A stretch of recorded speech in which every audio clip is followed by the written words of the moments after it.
पर रोही एक्सप्रेस के लिए बुलवाया गया मुतबादिल इंजन का भी ब्रेक फेल हो गया है। वहां पर रेलवे ट्रैफिक बुरी तरह मुअत्तल हो गया। आपको बताएं कि अप एंड डाउन ट्रैक पर ट्रेनों की आमदोरफ्त बिल्कुल बंद हो चुकी है। इससे कबल आपको बताएं कि सूरत हाल कुछ यूं बनी थी कि रहीम यार खान के इलाके लियाकतपुर में ब्रेक फेल होने के बायस रोही एक्सप्रेस का इंजन टकराने से ट्रेन की बोगी पटरी पर जा गिरी थी और उसके बाद हादसे के बाद 6 घंटों से ट्रैफिक मुअत्तल थी, ट्रेन ट्रैफिक बिल्कुल मुअत्तल थी। उसके बाद एक मुतबादिल इंजन वहां पर भेजा गया, उस मुतबादिल इंजन का ब्रेक भी फेल हो गया, जिसकी वजह से मजीद जो सूरत हाल है वो बुरी हो चुकी है और वहां पर जो मुसाफिर हैं वो भी इंतहाई परेशानी का शिकार हैं। इसी बारे में हम मजीद जानेंगे। जी न्यूज़ के नुमाइंदे असलम मलिक हमारे साथ टेलीफोन लाइन पर मौजूद हैं। असलम, बताएगा कि इस वक्त ताज़ा तरीन सूरत हाल क्या है? जी, इस वक्त सूरत हाल ये है कि रेलवे ज़राए के मुताबिक मुख्तलिफ रेलवे स्टेशनों पर तकरीबन 25 से ज्यादा ट्रेनों को रोका हुआ है, जिसमें मुसाफिरों की बहुत बड़ी तादाद परेशान है।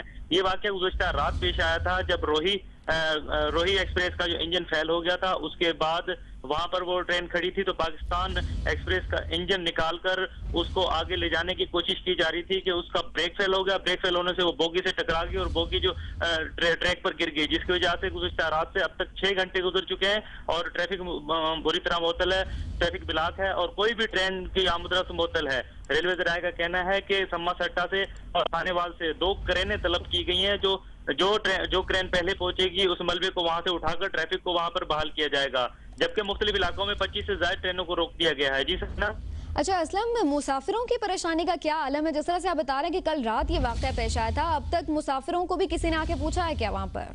जी, जहाँ तक इसका रोही एक्सप्रेस का ताल्लुक है तो ये तो रावलपिंडी से खानपुर आती है, जबकि लियाकतपुर से खानपुर का तकरीबन 12 से 13 किलोमीटर का मुफासला है। उनके मुसाफिर तो वो अपने घरों को आज खुद मुतबादल ट्रांसपोर्ट के जरिए वो चले गए थे, लेकिन जो दीगर ट्रेनें हैं उनके मुसाफिर अभी तक परेशान हैं। जो मुख्तलिफ इलाकों में जैसा कि पाकिस्तान एक्सप्रेस है, अलामा इकबाल है, तेजगाम है और जाफर एक्सप्रेस है, शाहरुख आलम है, हजारा है, इनको मुख्तलिफ इलाकों में पहले से ही स्टेशनों पर रोक दिया गया था जो वो मुसाफिर स्टेशनों पर हैं, जबकि बास ट्रेनें जो हैं बीच स्टेशनों के करीब हैं जहां उनको ज्यादा मुश्किलात का सामना है और बहुत से मुसाफिर सहरी नहीं कर सके हैं, जिसकी वजह से उनको मुश्किलात का सामना तो असलन ये बताइए कि इंतजामिया का भी कोई मौक़िफ़ सामने आया है? कब तक सूरत हाल बेहतर हो जाएगी?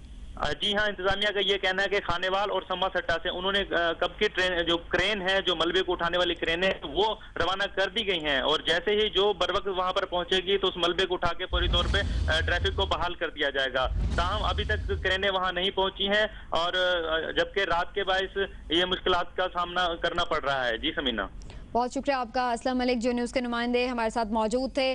ट्रेनों की आमदोरफ्त मुअत्तल है 6 घंटों से और जो मुसाफिर हैं वो शदीद परेशानी का शिकार हैं। आपको बताएं कि रहीम यार खान के इलाके लियाकतपुर में ब्रेक फेल होने के बाद इंजन रोही एक्सप्रेस से टकराने से ट्रेन की बोगी पटरी पर जा गिरी थी। उसके बाद से उसको अभी तक नहीं उठाया जा सका है। एक मुतबादिल इंजन ज़रूर वहाँ पर भेजा गया था, लेकिन उस मुतबादिल इंजन के ब्रेक भी फेल हो गए, जिसकी वजह से अप एंड डाउन ट्रैक पर ट्रेनों की आमदोरफ्त बिल्कुल मुअत्तल होकर रह गई है। जो करीबी मुसाफिर थे जिनकी मंजिल मकसूद बिल्कुल करीब थी, वो मुतबादिल रूट और मुतबादिल ट्रांसपोर्ट का इंतजाम करके अपने घरों को रवाना हो गए, जबकि दीगर जो मुसाफिर हैं वो शदीद परेशानी का शिकार हैं। अभी तक इंतजामिया की जानिब से कोई वाज़ेह मौक़िफ़ सामने नहीं आया, लेकिन उनका ये कहना है कि अभी कोशिश की जा रही है और जल्द ही इस मामले को हल कर लिया जाएगा, मलबा उठा लिया जाएगा और वहाँ पर जो ट्रैक है उसको क्लियर कर दिया जाएगा। इस बारे में हम आपको आगाह करते रहेंगे। फिलहाल आप देख सकेंगे प्रोग्राम, लेकिन देखते रहिए जियो न्यूज़।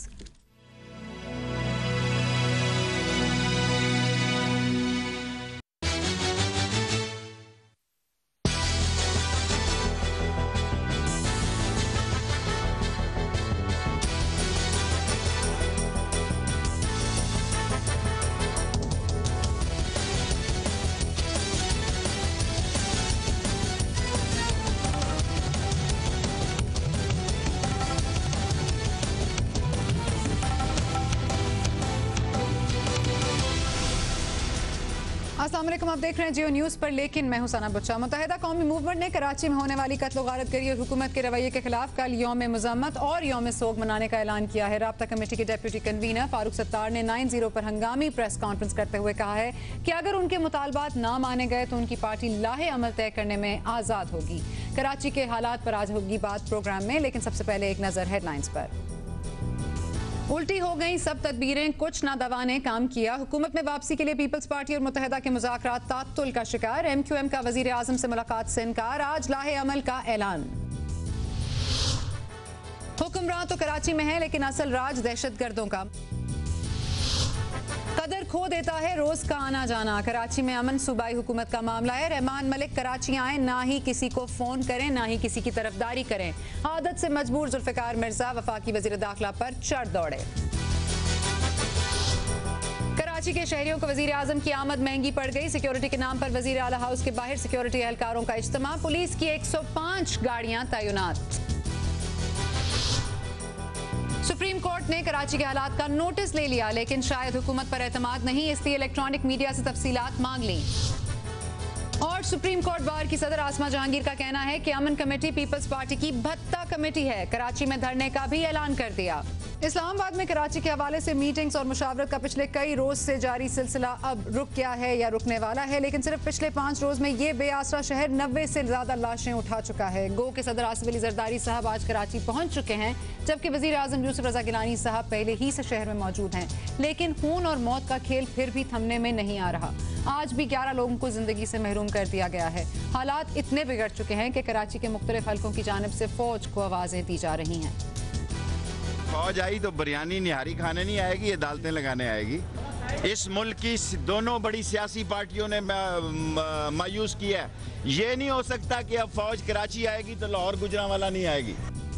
अवामी मुस्लिम लीग के सरबराह शेख रशीद साहब कह रहे थे कि कराची में फौज बुलाने की बातें करने वाले याद रखें कि फौज आई तो फिर सिर्फ कराची में ही नहीं पूरे मुल्क में आएगी। लेकिन हालात की इतनी खराबी के बावजूद शहर के स्टेक होल्डर्स अपने इख्तिलाफात खत्म करने पर तैयार नजर नहीं आते और इसकी सबसे बड़ी वजह है रिसोर्सेज की तकसीम। शहर का कोई भी ग्रुप चंदे और भत्ते करोड़ों रुपए छोड़ने पर तैयार नहीं। हमें एक्शन लेना है, कहाँ किस